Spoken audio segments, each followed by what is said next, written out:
Hello and welcome back to AP World History Modern. Today we're going to look at our second day on Unit 1.2, Dar al-Islam. And our learning objective is we're going to explain the causes and effects of the rise of Islamic states over time. And we're going to do a claim development activity. All right, so Dar al-Islam. All right, so let's begin today with our daily 5, and there'll actually be 3 questions today. So we have our passage here, and I guess I will read through this with you in case you have a hard time seeing it. So we have from a source here, History of the Prophets and Kings, the Peace Terms of Jerusalem from 636. Right, so this is 4 years following the death of Muhammad. This is the Rashidun Caliphate. Okay, but this piece was written a couple hundred years later. All right. So. In the name of God, the merciful and the compassionate. This is the safe conduct accord by the servant of God, Umar. So that is the second of the rightly guided caliphs, the commander of the faithful and the people to the people of Jerusalem. He accords them safe conduct for their persons, their property, their churches, their crosses, their sound, and their sick, and the rest of their worship. Their churches shall neither be used as dwellings nor destroyed. They shall not suffer any impairment, nor shall their dependencies, their crosses, nor any of their property. No constraint shall be exercised against them in religion, nor shall any harm be done to any among them. The people of Jerusalem must pay the jizya, required tax on non-Muslims, in the same way as people of other cities. Right? So they would have already conquered some major cities. Then this may have already been common knowledge. So major cities such as Damascus had already fallen, right? To the expansion of Islam, right? Where am I? They must expel the Romans. So by Romans here, they're talking about the Byzantine military, the Byzantine soldiers, as well as the Byzantine bureaucracy or government officials, and the brigands from the city. Those who leave shall have safe conduct, passage, for their persons and property until they reach safety. Those who stay, right, so if you don't want to leave, shall have safe conduct, and they must pay the jizya like the people of Jerusalem.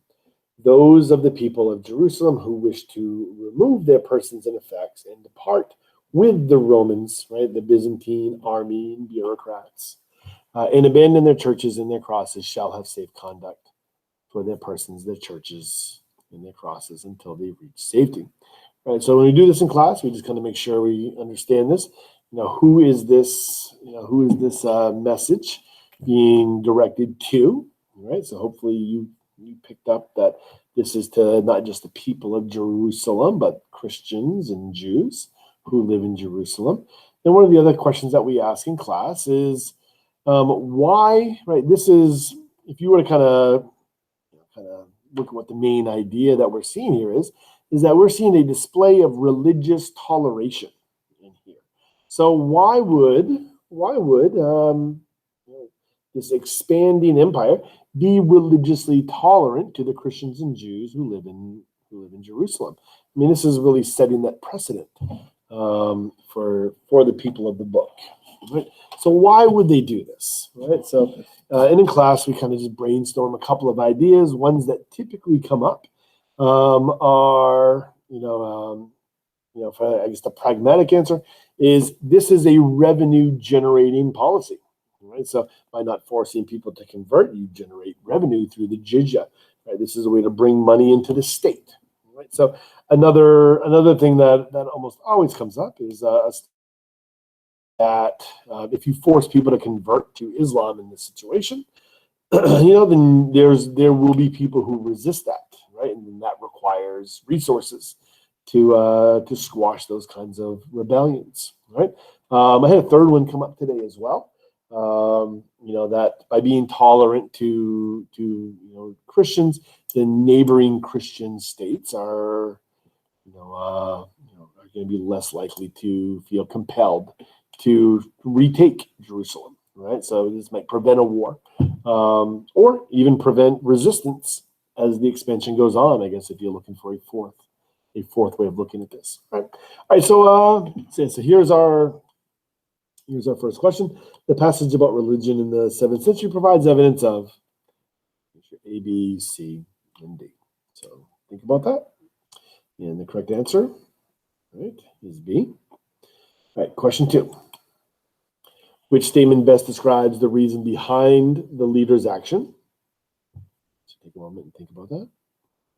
And the correct answer is D. He considered Christians and Jews people of the book. And our third question, why would capturing Jerusalem be a key accomplishment for this leader? Right, so obviously these are all correct answers, right, to some degree. But why would it be a key accomplishment?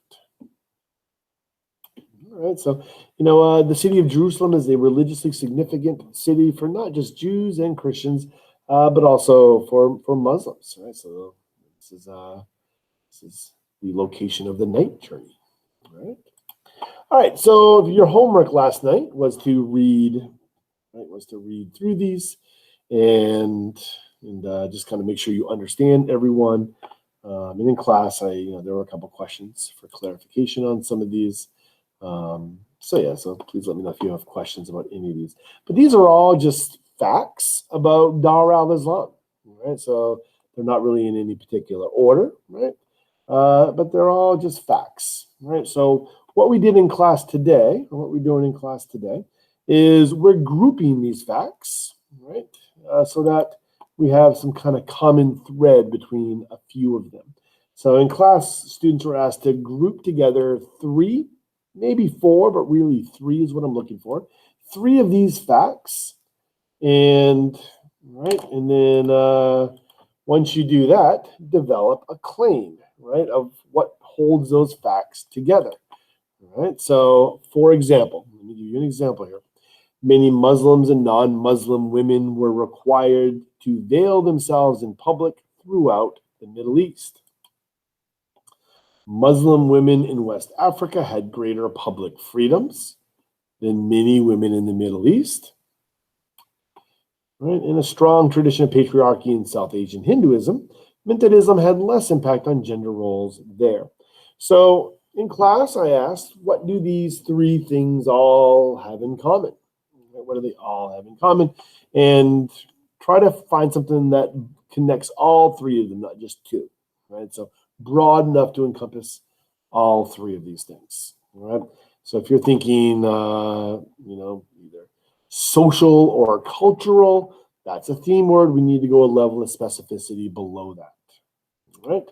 So what we came up in class, most students talked about Islam, how Islam influenced gender roles. So that would be our category of analysis. Our category of analysis is like our umbrella in which these facts can sit under. Okay. And then we need to do skill application. All right. So to make a true claim. So Islam influenced gender roles, having a bigger impact on patriarchal practices within the caliphate than in other places such as Mali. So which skill is being applied there? Is that CCOT? Is that causation? Or is that comparison? Right. So this is clearly comparison, right? And we're looking at a difference. Right? In this particular case, we're looking at a difference. And technically, you could say that we're looking at a similarity. Right? So, because this one here is referencing, I guess, specifically many Muslim women, non-Muslim women were required to veil themselves. That's really talking about kind of after 750, after the establishment of the Abbasid Caliphate.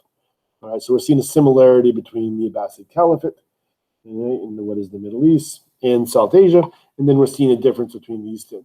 So you actually you have the potential here for multiple skills. All right.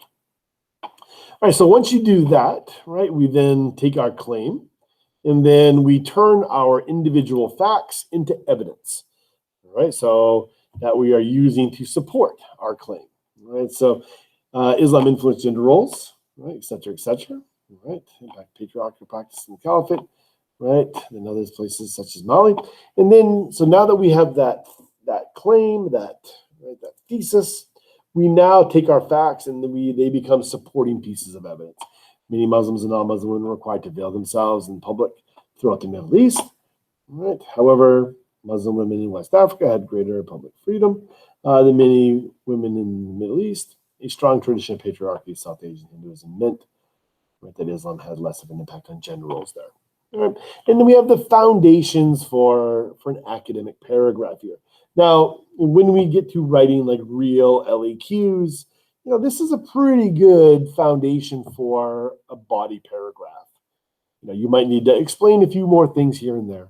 A little bit more of your own words to kind of make these connections, but you have the real foundations for a good one.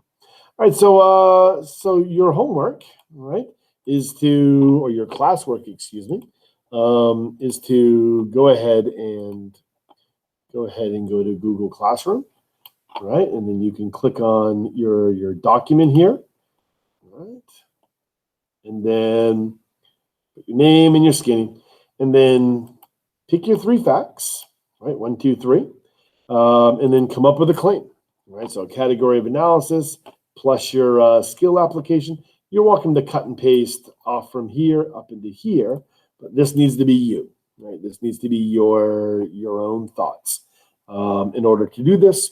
And then once you do that, go ahead and drop that into this last box and make an academic paragraph out of that. And then once you do that, you can submit that. Okay. So that is your activity for today. That is what that's what you're doing for today. So key takeaways: governance practices shared many similarities within Dar al-Islam, but varied in key aspects depending upon the region. Right. And of course, make sure we're not really doing outside evidence today, I guess, something we did yesterday's. Right. So I am gonna stay on for a minute and kind of go through some additional stuff. If you want some additional information, but if not, then you're welcome to get to work on your assignment on Google Classroom. Sapriyadi. All right. So you noticed, in kind of some of those passages, you've got, pastoral nomadic groups from the steppe that are now being introduced to you, like the Seljuks. All right, the Seljuks. So what we're really seeing here is with the Abbasid Caliphate. Technically it runs from the year 750 to 1258. However, by the time you get into the mid 1000s, just past the year 1000, the political authority of the Abbasid Caliphate is going to really get fragmented. And really, it even starts in the 900s if you want to talk about the Fatimids in what is today Egypt. Right? So we see this political fragmentation, right, taking place within Dar al-Islam. All right. I guess I don't need to deal with that right now. So Seljuks, what do you need to kind of really know about the Seljuks? Right. So by the mid 1000s, you have in your political incursions the death of a caliph, right, and then the acceptance and recognition of the Seljuks in their political authority. All right. So feel free to pause and read through. Right, I'm going to move on. All right, the Mamluks. Right, so the Mamluks are another one of these kind of important Turkic groups that we see. So not really connected to the Seljuks per se. So the Seljuks are going to be kind of an earlier on, and then they will wane after the Crusades. So in the 1100s, they will begin to kind of lose prominence. And then because of Saladin, we're going to see the rise of the Iubids here in this region. The Iubids, these are Kurdish, right? Saladin was Kurdish, right, kind of from this part of the world over up in here. So the Kurds were like the slave military bodyguards of the Fatimids. And so Saladin will reconquer the Eastern Mediterranean from the Christian kingdoms following the Crusades, and the Mamluks will then become the Iubids, slave military class, right, bodyguards for the elite. And when the Mongols come and conquer, the Mamluks will step up because the Iubids are unable to mount an effective resistance. So they overthrow the Iubids and then establish their own prominence here. All right. All right, so we see the ultimatum given to the Mamluks, right, by Hulagu.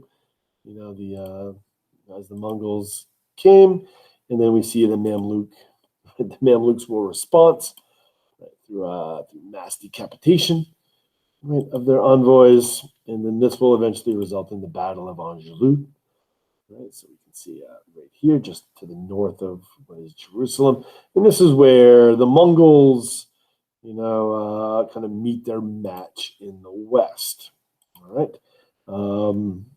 Right, so Mongol forces are stopped, and the Mamluks then become the dominant force within Dar al-Islam, right? And then they will also take control of the Mecca route as well. All right, so the Mamluks, and we'll talk about this, I guess, in the next unit as well. But of course, with the rise of the Mamluks, right, becoming the, once the Abbasid Caliphate had been destroyed, Baghdad is gone, right? Cairo rises to prominence within Dar al-Islam. All right, so yes, Cairo will pop up, a couple of times in Unit 2. All right, and you kind of see the growth of Cairo here. By the time we get to the year 1500, right? Cairo is the third largest city in the year 1500. Right, so you can kind of recognize some of the things from the map. Right, some of the things from the map. All right, so that's really about it. I just want to kind of go through a couple of additional things that I probably would have discussed if we had a regular class session today, but definitely nothing that you really needed to see for today, because we do go over this stuff again in Unit 2. All right, that is all for today. Sapriati.